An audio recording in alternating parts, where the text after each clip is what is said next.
Okay, I think we're getting ready. I'm Tess. I'm a software engineer at Microsoft. Actually celebrated my 25 years at Microsoft last week. So, yeah.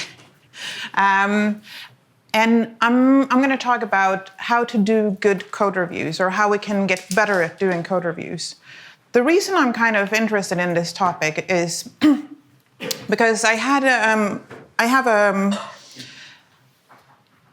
conversation with a friend of mine about code reviews after having a really bad code review where I was arguing with a friend, one of my colleagues. And this friend of mine who I was talking to, he said, if you're not arguing in code reviews, you're doing them wrong.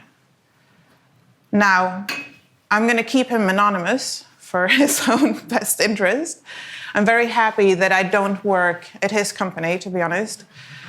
But it got me kind of curious why he thought you would have to argue in code reviews, because this is quite foreign for me. And as I said, the only time that I've had a really bad experience in code reviews was one where I ended up arguing quite a bit with the other person. And it's not something that I would like to subject myself to, you, them, or anybody else, because it was a horrible experience. So I asked my friend, why do you think we should argue in code reviews? And his answer was, because if you're not invested enough to argue, you're not finding all the defects in the code. Now, hands up if you think that finding defects is the main reason why we're doing code reviews. Maybe not even one. Okay, maybe you don't dare to put your hand up. But at least for me, finding defects is almost the least interesting part of a code review, because I think that you most often do code reviews in conjunction with, pairing with someone, or, it shouldn't be sort of like you submit a totally cold piece of code and then you have someone review it to find all your problems.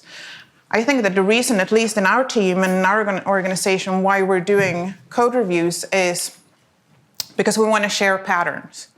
We want to make sure that all of the people involved, especially if we have very big development teams, that the patterns, we use the same patterns, that we share knowledge. So we work a lot with customer teams.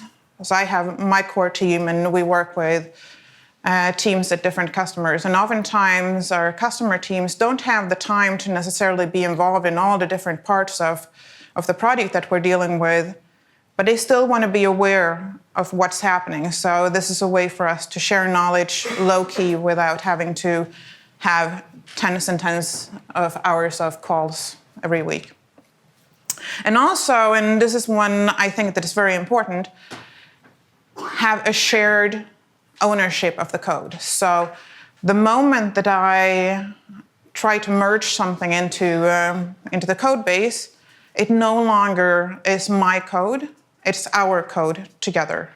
And I think this is a very important concept also for when you're doing code reviews, that it's not someone kind of like racking down on what you've been doing, because suddenly it's our code. It's not my code that's getting scrutinized. It's our joint knowledge base. And of course, to find better solutions. So based on my bad experience in these discussions, and also the fact that I own a quite big open source repo where all of our organization share knowledge about engineering fundamentals such as code reviews or testing or things like that, this is kind of like a topic of interest for me. So I set out on a journey to figure out, like, how could we do this better? How could we not argue, and how could we make this whole code review process a lot better, such that we actually do all of these things and still stay friends. So for those of you who are interested, this is the open source repo if you're interested in at least looking at our best practices and how we deal with this. But as I was going through and looking for things, I started realizing that A code review is just another word for giving feedback. But unfortunately, and now when I'm talking about code reviews, I'm talking about pull requests.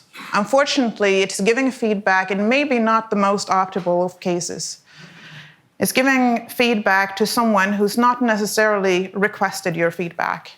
Because whether or not, well, you can say, okay, so I sent in a pull request, obviously I want feedback. But if we're honest with ourselves, we don't necessarily always want feedback when we're sending in a pull request. I mean, the ideal case is I send it in, I think I've done everything right, I get it looks good to me, and we're moving on. So I'm not necessarily in a state where I want feedback. And the other part of the problem with pull requests is that it's feedback in text, often focusing on what you did wrong. And if we think about feedback, when we give feedback to our friends, or if I ask, hey, can you give me feedback on this session or whatnot, hopefully, when you're talking to your friends or someone who asks for feedback, or maybe your partner or whatnot, you're not just throwing 50 things that they did wrong on them. Usually when we give feedback, we do it in a more constructive way, and often focusing maybe first on the things that went well, and then maybe put in a few, one or two or maybe 3 constructive criticisms that they can work on, and then sandwich it in with some more good stuff.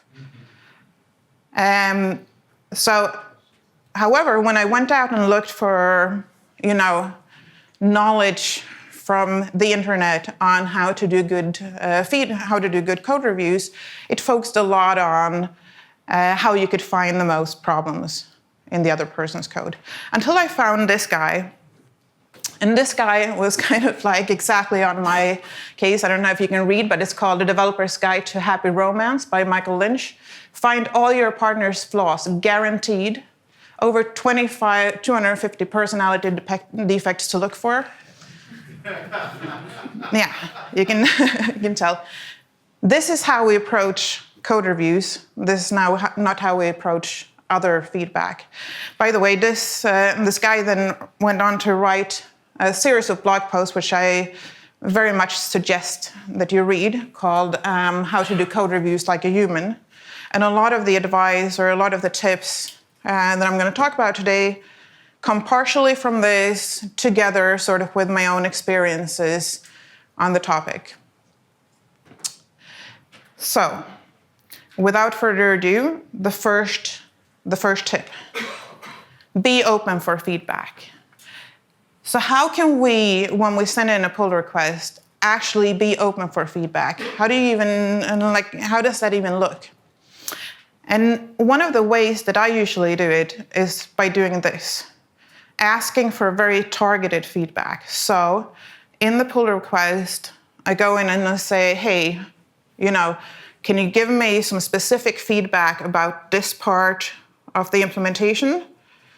Because I'm not sure if this is the best way to do this. The reason why I do this is because that gives people who review a carte blanche to actually give me feedback on this, as opposed to, for example, me coming in as a principal engineer on a project and having someone who's new in role. They might not even feel empowered enough to give me feedback on code that we write. They might feel a little bit cautious about coming in and sort of telling me I did something wrong, even if they think I did something wrong. So being very open and asking for feedback actually gives them a chance to give you the feedback. So that is number one. The second one is when someone gives you feedback. So if they say, wouldn't it be cleaner if we used this API instead of this? Our knee-jerk reaction as developers, or at least my knee-jerk reaction, is just do it and say fixed. We're very terse in our code reviews a lot of times. However, and here is a pro tip for not only code reviews, but a life hack. If you want people to do things that you want them to do, the good way of doing that is not racking down on things they do wrong, but appreciate when they do something right. Because people will continuously do things that you give them, that you give them praise for. So just changing the fixed to something like this feeds them to give you the right type of feedback or the right type of things that you want them to give you. So appreciate the feedback. Also, when you're getting a question like, what does this function do? Again, a knee-jerk reaction, at least for me, is to just answer in the pull request that is doing blah, blah, blah, is going through and kind of explaining it. And in the back of my head, I'm going, couldn't you see that? Like, was it really that hard? I mean, obviously, I'm not saying that, but this is sort of like how we operate. This does not help anyone. And if we look at what this feedback actually is, it's not necessarily a question from that person for you to actually tell them what function does, but that comes from them having looked at the code and not understood it. And if they look at the code and they didn't understand it, then who is to say that the next person looking at the code, which by the way might be you, 6 weeks down the line, is going to understand what this code does. So a much better answer to this question is actually changing the code. Because whenever the next person comes in and doesn't understand what the code does, they're not going to have this PR to go back to and look at and see the explanation from. So take feedback seriously. If someone comes in with fresh eyes, they don't have the context that you have, and maybe the code that you thought was very self-explanatory wasn't. And then maybe a bit of a controversial tip. Award all ties to the reviewer. Do you do that? Everyone is quiet. So if you get a comment and basically your reasons is as good as the reviewers, who wins? Yeah. The reason I'm putting this one in there is because the reviewer comes in with a fresh set of eyes. They come in with the eyes that you're going to come into the code later on too. And I'm not saying really award all ties to the reviewer. This is like a little bit tongue-in-cheek, but at least consider it. Consider looking at it from their side with a fresh pair of eyes and see if maybe, they have the reason from the fresh pair of eyes. So the next set of tips is writing PRs that you would want to review yourself. And this, I think, is actually something where when you go out and look for how to do good PRs, this is where most people focus. So a couple of things that are very natural is like write code that's readable. Apart from some white space issues in here, this is perfectly functional code that actually solves a lead code problem, and it's very typical for like leadcode.com to have exactly this type of code, but obviously you can't read it, and therefore you also can't review it. You can't understand, well, it will take you a number of hours just to go through and figure out what this code does, right? So write readable code and narrow the scope. So I think this is probably the most common type of advice, like to not have humongous code reviews, because for humongous code reviews, you're always going to get looks good to me, because no one is ever going to actually review your 28 pages of code. Whereas if you write one function, you're going to get like 50 comments on it because someone is actually going to care and look. And then just giving the reviewer some context about what it is they are reviewing. So specifically, I'm doing a lot of Azure projects, so it's it's hard to figure out how to test them if you don't have really good integration tests. Like, how can you actually run through the code? So having someone explain to you, you can run through in this scenario with this test I wrote, or by running this pipeline or whatnot, is a very useful thing to have. And especially because then you can also know that they have at least tested it once, which is not always the case, I have to say. And then review your own PR first. And I'm saying this because there is a lot of times when we send in a PR and accidentally, didn't get the git ignore in there, or the git ignore didn't catch, like in this case, the object folder. So you're now pulling in a PR that has way more than it should. So you do a sanity check on what you sent in. And the next one is settle style arguments with style guides. So I don't know how many times in your life you've had this conversation. And I know it is kind of like the joke of our industry that we're arguing about tabs and spaces. But I've had at least this conversation once in every single project that we worked on. Substitute the tabs and spaces for Java style brackets versus C# style brackets, or whatever you might have. There is no need for us to have this conversation with every new developer that comes into the project on every new PR. So just having a style guide is obviously a very cheap way to do this. Which brings us to the other bigger part that you can do as a team, which is automating the boring bits. So if you as an author get this kind of list, how does that make you feel? Tired, exhausted, a little bit irritated maybe? At least me. I'm getting like the, is it Friday yet kind of feeling. I don't want this. And especially if I get this from a human being, and if I get this round after round after round where they find like these small things that I need to change, like, spelling mistakes or things like that, where all of these could have been automated with linters or spell checkers or something else. And the difference there is also that the feedback loop with a machine is not only faster, because you can do the feedback loop sort of like on your own machine before even sending in the PR, but it's also less shameful. I don't have to feel stupid for not being able to misspell.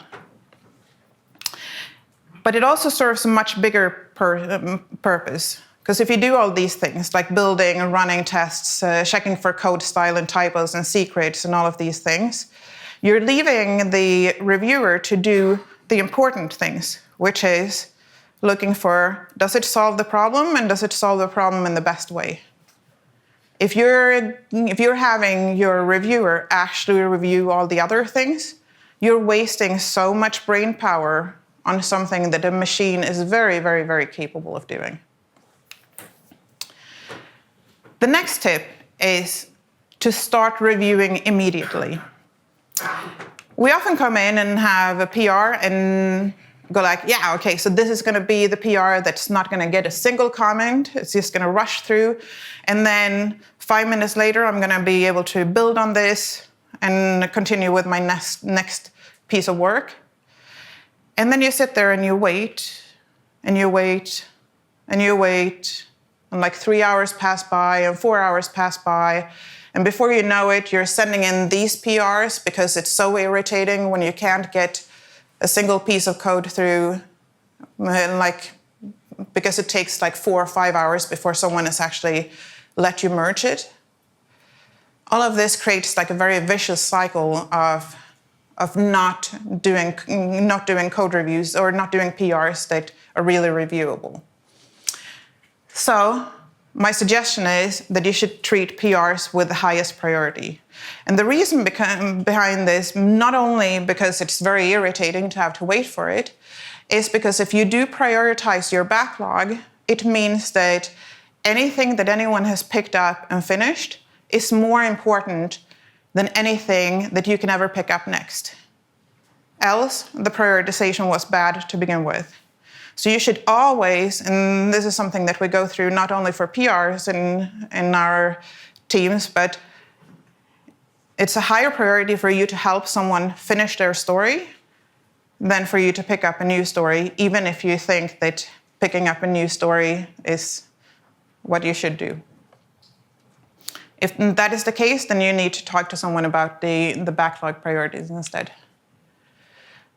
And a few ways that you can also speed up sort of like this, how fast someone is picking up PRs is, always taking PRs before new tasks and sending out a note. We actually send out notes with GIFs because they get more attention. And our PRs are picked up literally like 10 minutes after they are sent out. The other thing that I do, because I have a lot of discussions with people I mentor in other teams and things, and when they say that the PR process is a bit clunky, no one is picking up PRs, an advice I usually give is something that I try to do generally in life, and that is be the change you want to be. So if you think that people are not picking up PRs immediately, go and pick up every PR as soon as they come out. Honestly, because if you go in and create an atmosphere of like, this is how we do things, people will always also follow. So that's my suggestion. Now, this tip is actually coming back to the problem that caused the argument in my bad PR experience to begin with. I was completely overwhelming this poor person who was sending in the PR. As developers, we have extremely, extremely finite patience. I mean, I think that developers probably have less patience than other people, to be honest. So if we get a list like this is a very similar list to the one I showed earlier with one small change. What we tend to do, or at least what I tend to do, is I tend to go for like the low-hanging fruit. Like I'll change all the typos, I'll change all the things that are fast to change, but I'll skip this one that I know is going to take me 3 hours to go through and figure out, because now I fixed, 20 comments, so please give me some leeway with that one comment.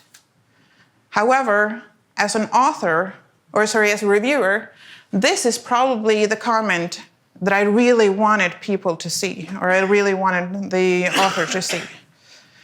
So instead of sending them, this long list of problems, send them this problem first. Let's go through and refactor this. And chances are very good that all the other little nits and nags and everything will not even exist after we've gone through the process of doing this, especially if we're doing this together. For example, if we pair up and actually solve this problem.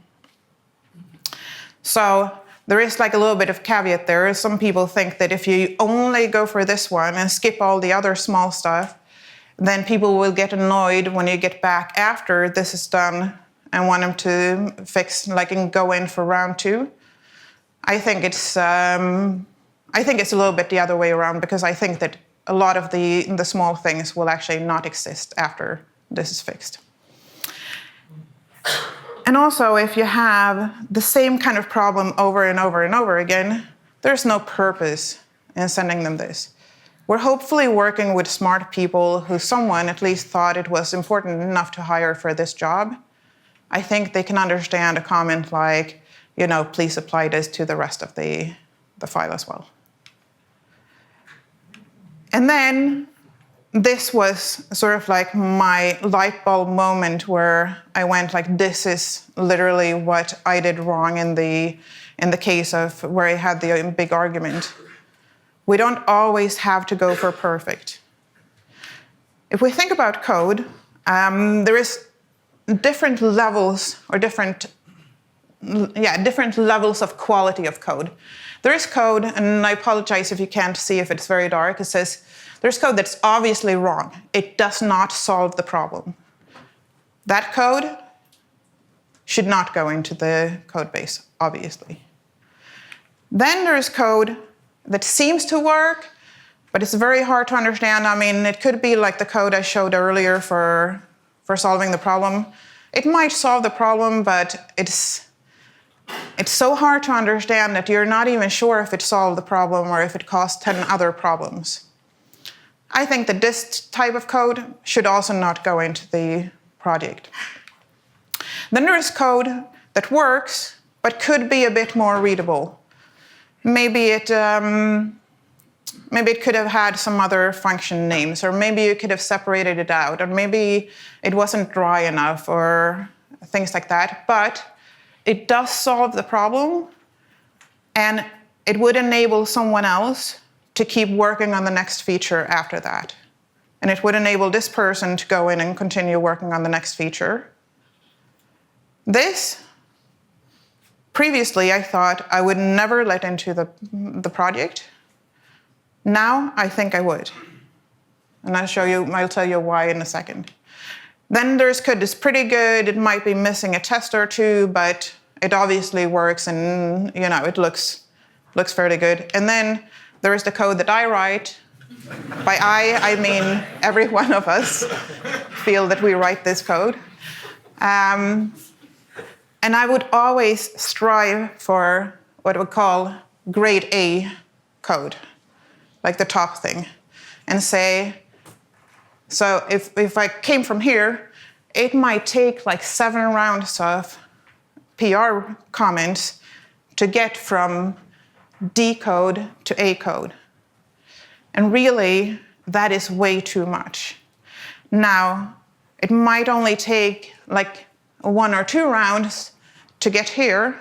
And the question is then, if we let C grade code get into the project, aren't we just creating like a lot of technical debt where we have C grade code in the project?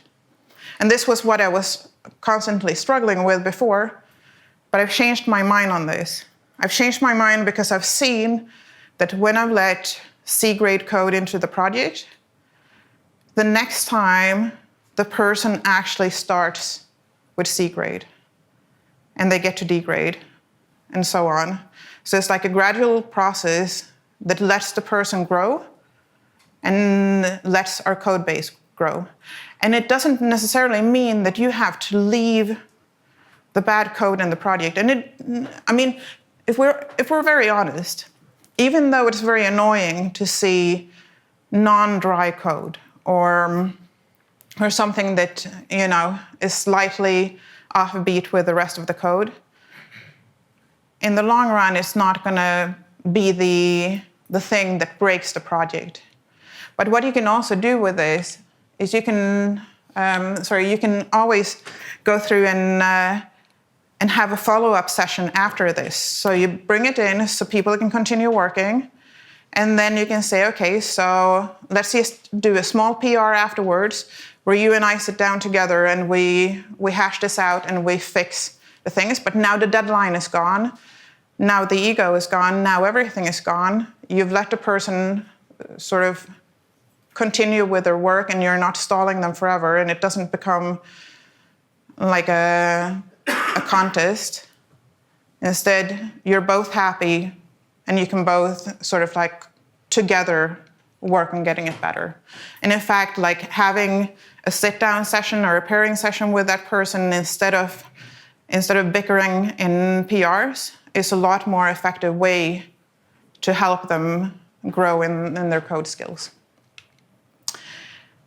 And when you only have trivial fixes left, when you only have fixes that, these are not things that we discuss, but, it was just, I don't know, small changes, just to prove it.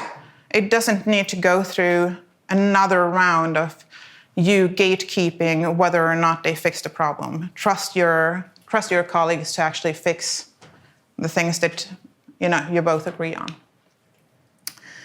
And finally, on this one, be generous with actually telling people again when they did things wrong and when they did things right. So the more you can tell someone, hey, I really liked this pattern that you introduced, I really liked how you wrote this code, the more you're going to encourage them to write the code the way you want them to write your code. And on that note, be generous with examples. And this is actually like a little bit of a pet peeve of mine when people don't.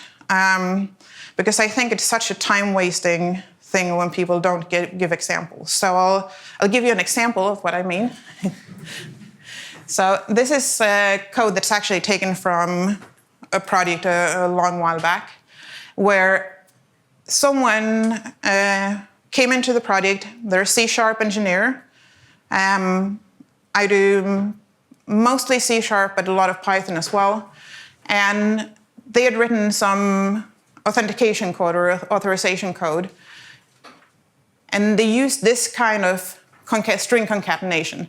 Now, I'm not sure how many of you are Python developers, but this is akin to using like string format in C#. So instead of using string interpolation. So it's obviously in a little bit of an antiquated way, also less readable than the string interpolation, etc. Now, if I say, hey, consider using F strings for readability, how many in here thinks that this person who wrote this code knows what an F string is? Who here knows what an F string is, by the way? Okay, yeah. But no one thought that this person knew what an F string is. So they would now have to go out, search for F strings, which may or may not be very searchable, figure out if this is actually a reasonable thing to change, because maybe, I misunderstood what they were doing, or maybe this was wrong. And they've now wasted a lot of time, versus if I go in and I do this, and this is something that is present in a lot of our tools, like in GitHub, you can add a suggestion like that, or in Azure DevOps, there is also similar ways of adding a suggestion with a light bulb. And you can now do this instead. So just adding the code that you would want them to change to, which is in line, and you can still use the comment, but now you've actually told them what you wanted. So there is no confusion about how you wanted them to change this code. I feel like this is something that we should do for all of our code if it's something that's like contained in a small enough bubble that it's reasonable. And as an added bonus, you can commit the suggestion, and you don't even have to change it yourself. So there is like a lot of gains from this. This is, I actually had someone suggest that this was not a really good thing because they thought the person doesn't learn as much from just being spoon-fed the solution. I very much disagree with that, but I'm willing to have a discussion about it. And by the way, that also kind of brings me to that all of these suggestions and everything, obviously, they're not black and white, and you should not always award all ties to the reviewer. These are just things that I think have helped me when doing code reviews. So, on that, the next topic is framing feedback as questions. So let's say I have a problem where I've written some code, and in Azure there's this thing called start copy async, which copies on the data plane versus copying files in and then sending them out. So it's a lot more efficient generally. But if you're giving someone a comment like this is a direct order. And if they disagree with this, they're disobeying a direct order from you to change the code like this. You're just telling them there is no should we, there is no suggestion, blah, blah, blah. This is just an order. And if they don't like it, now this, even though it's not necessarily an argument, it becomes a little bit of like I have to figure out a way to be polite, like to politely disobeying this order. Whereas if you change the tone just a little bit and say, can we implement this using start copy async? It now becomes a question and a discussion that they can answer with a real answer, like, we could, but it would, change this and that. There are a couple of things with this. First off, the we here, no one is going to think that I am going to be involved in helping them writing this code anyway, so I'm not sure why we're saying we, except for can we means that it's our collective, that is us collectively that are kind of making this modification. We have a joint ownership of the code.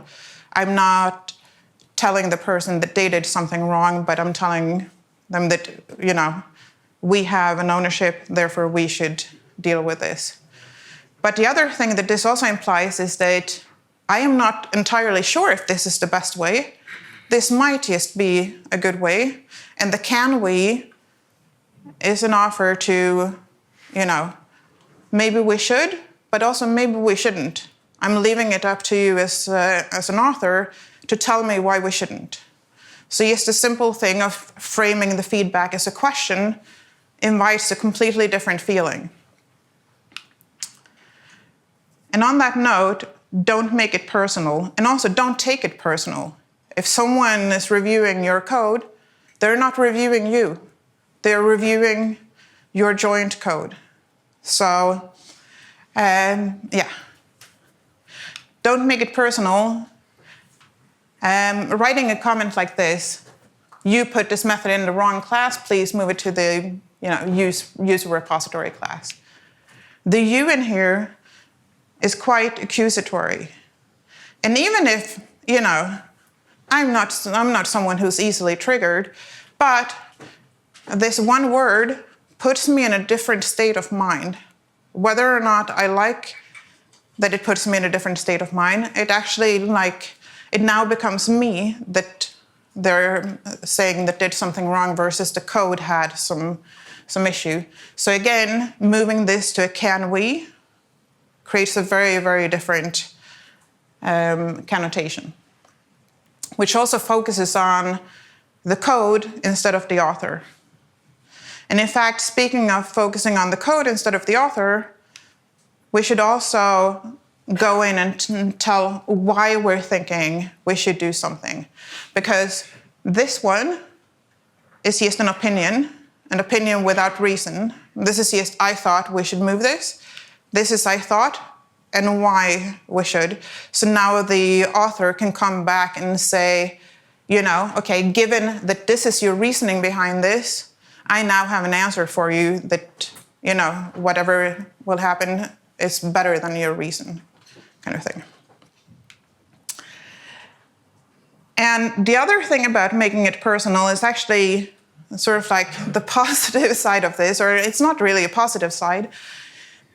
But when you go in and review someone's code, like someone who you pair with a lot, who you think write really good code, and you just blanket looks good to me on all of their PRs, because who are you to tell them they did something wrong, This is as bad as getting into the whole petty stuff. And then in the cases where you do have a situation where you do have a stalemate, where you have a situation where one person says you have to change this and the other person says I don't want to change this, how do you resolve this?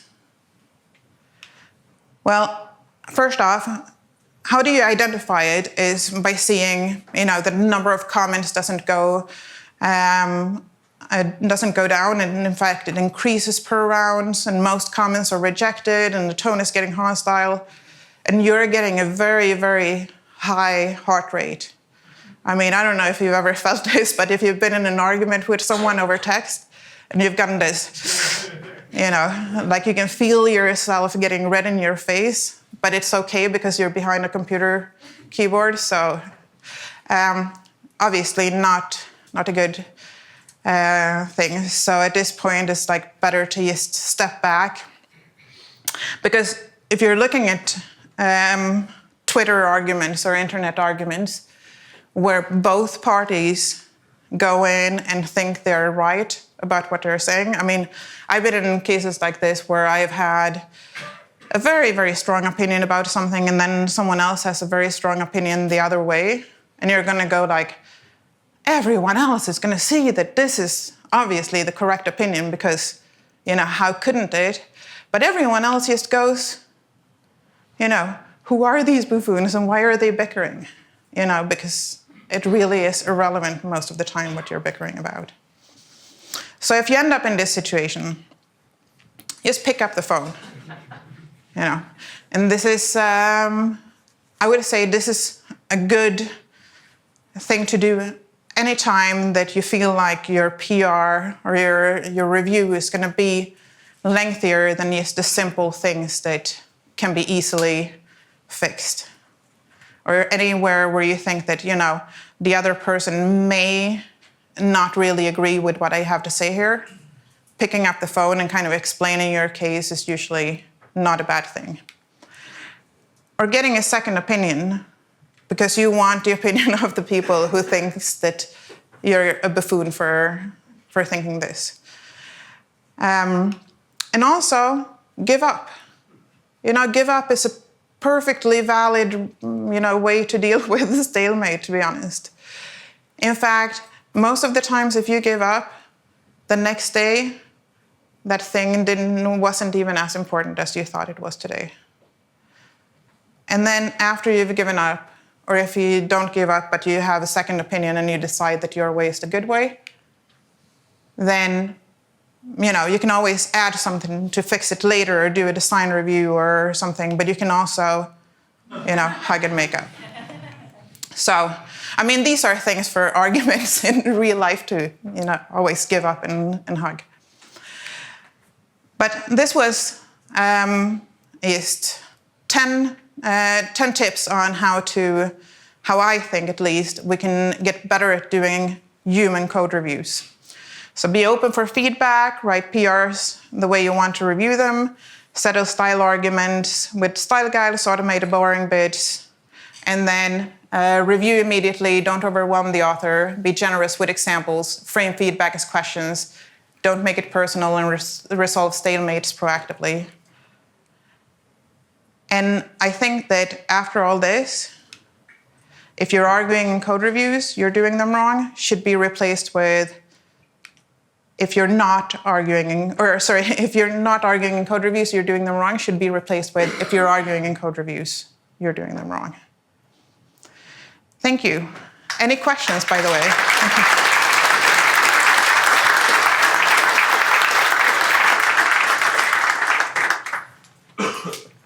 Yes. What do you do if you get so many pull requests to get overwhelmed yourself? That has honestly literally never happened to me.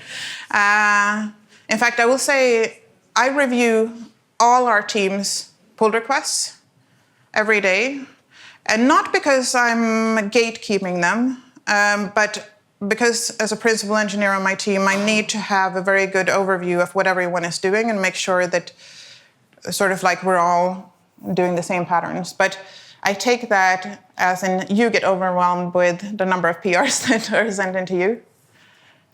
Was that? I do. Yeah. I don't know how to answer because I don't have that problem. Sorry. Yes. Regarding doing reviews very promptly, Uh-huh. does it affect the reviewer productivity? Because switching context is quite costly for you Right. as worker. So So when you said does reviewing immediately kind of impact your reviewer productivity? I would say yes, but I also don't review immediately, as in like in the minute they come in. But I tend to review at least sort of like the next time I get a break, maybe in an hour, or maybe. And I feel like I need that context switch anyways, because I'm like focusing on something for a very long time is not really working for me. So for me, it works well with review. And I feel like at least someone on the team will, somewhere in the next hour or few, be at the break point where they can actually review. So if you have 5, 6 people on the team, it's usually not a big worry. Do you have like a minimum amount of reviewers? Yeah, unfortunately, yes. So do we have a minimum amount of reviewers? So we actually have 2 reviewers, which I think is sometimes a hindrance. And the reason why we have 2 reviewers is because we work with the Microsoft team and a customer team. And we generally have a thing where we have a Microsoft reviewer and a customer reviewer. The customer reviewer is there because we want them to always come in and review so they are aware of everything that's happening in the project, because they're going to be the ones who own the project afterwards. But yeah, I oftentimes wish we at least only had 1.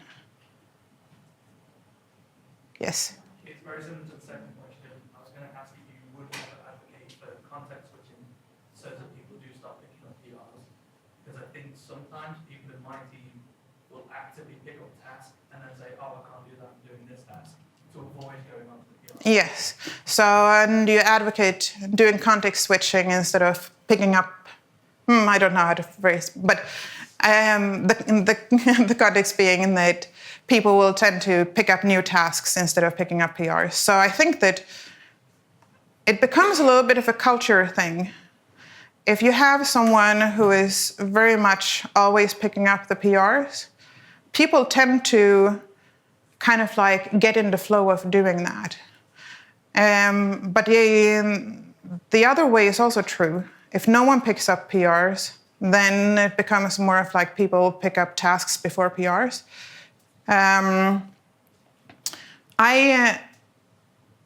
I tend to be the PR advocate, or PR, I don't know if you call it PR advocate, the PR sort of like the one who always does it, so that we always have a constant quick flow, because I want people to feel like they can always send in small PRs and get them through, so that we'll never end up in a situation where they have like these humongous PRs.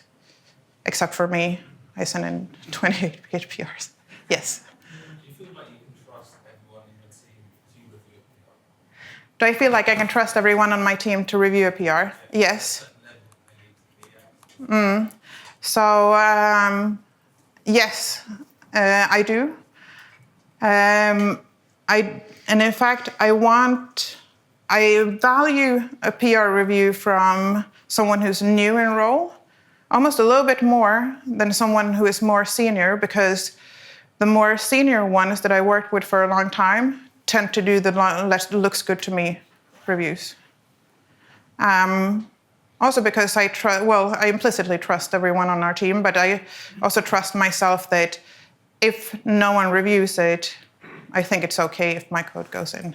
So. I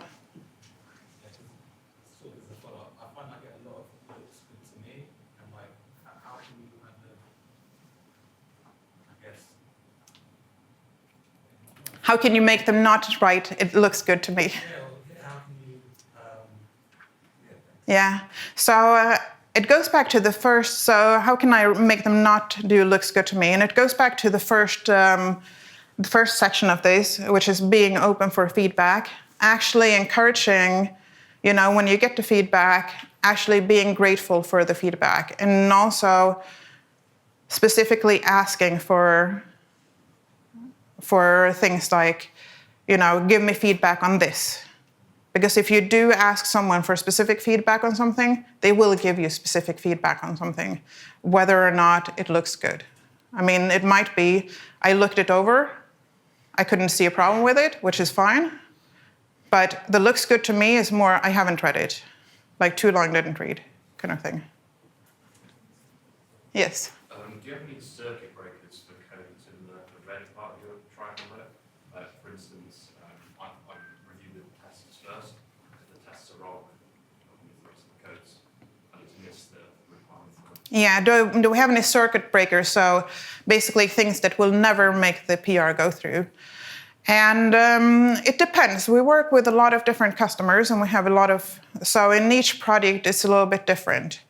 sometimes I don't necessarily like when we have things like we don't have enough test coverage, because I don't think the test coverage is necessarily that's just my opinion, that I don't think that it's necessarily a good measurement. But I for sure, like if there is nothing in there that tests the solution, then I think that is a deal breaker for me.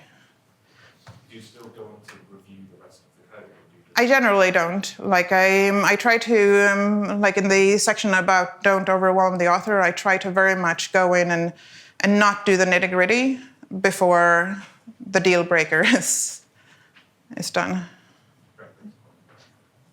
Do you have circuit breakers or? I always review the test first. Right. Okay. Like, always have a test in PR. It's misunderstanding requirements is the biggest. Yeah. Play. For sure. Yes. Yes. So it's kind of a follow-up from the unit test examination. When you're reviewing, is the expectation on the reviewer to just review the code in the repository and check tests, or do you have an expectation that they will actually try and run that code as well? So, I mean, the tests always run as part of our automation.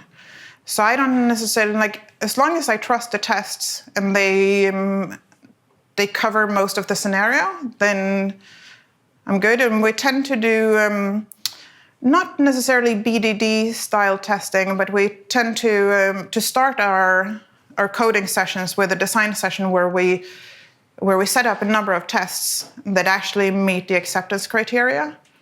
So if you have the tests and you trust them, then it should be fine. But there is a lot of code, and especially infra code and things like that, that is notoriously hard to test. Especially, like, it's very hard to test Azure infra, I feel.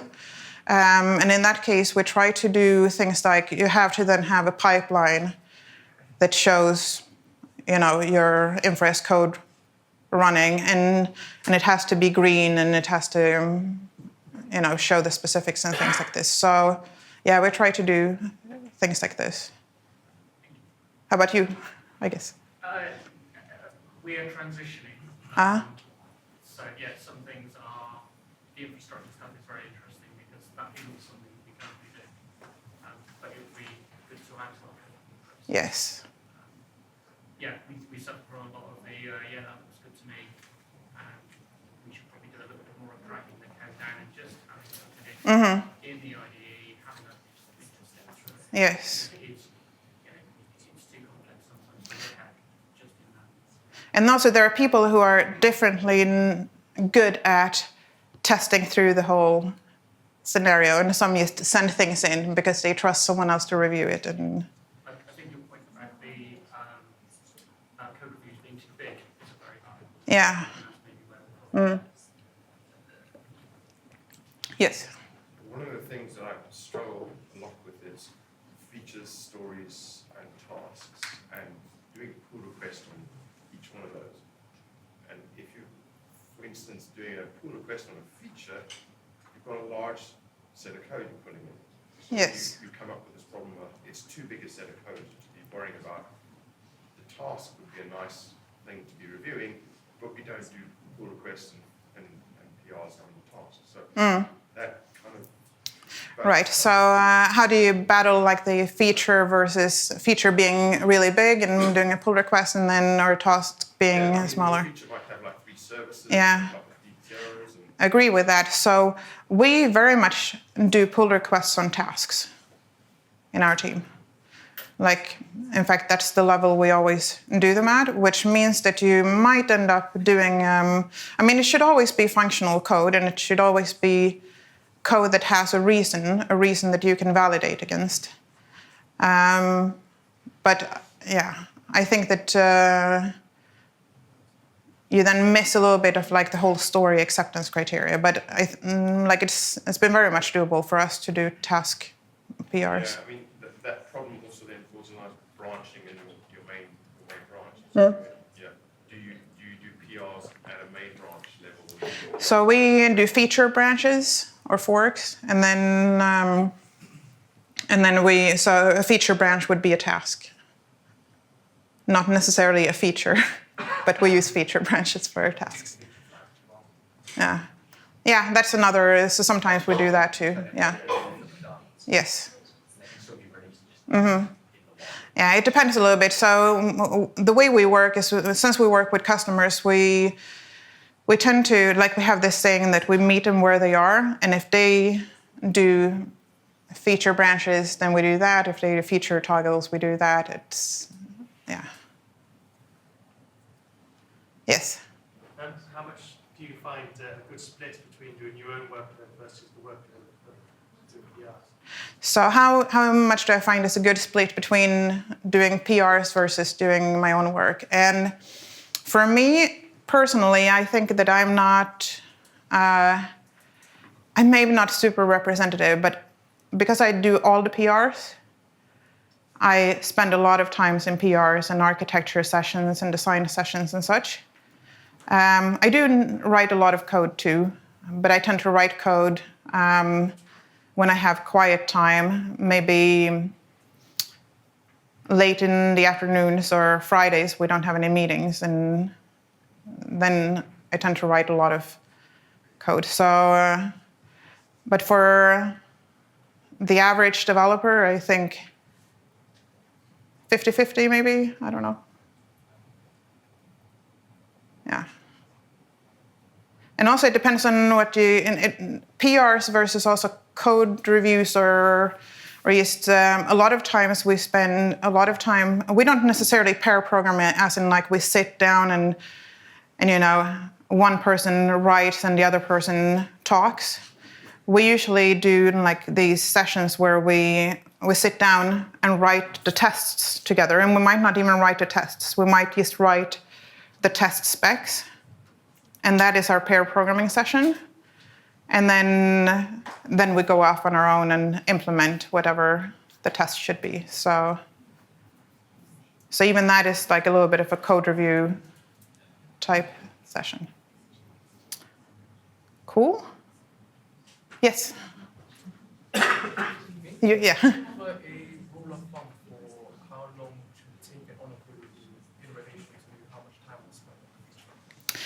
How much time should it take to do a code review versus how much time should it take to write the code? I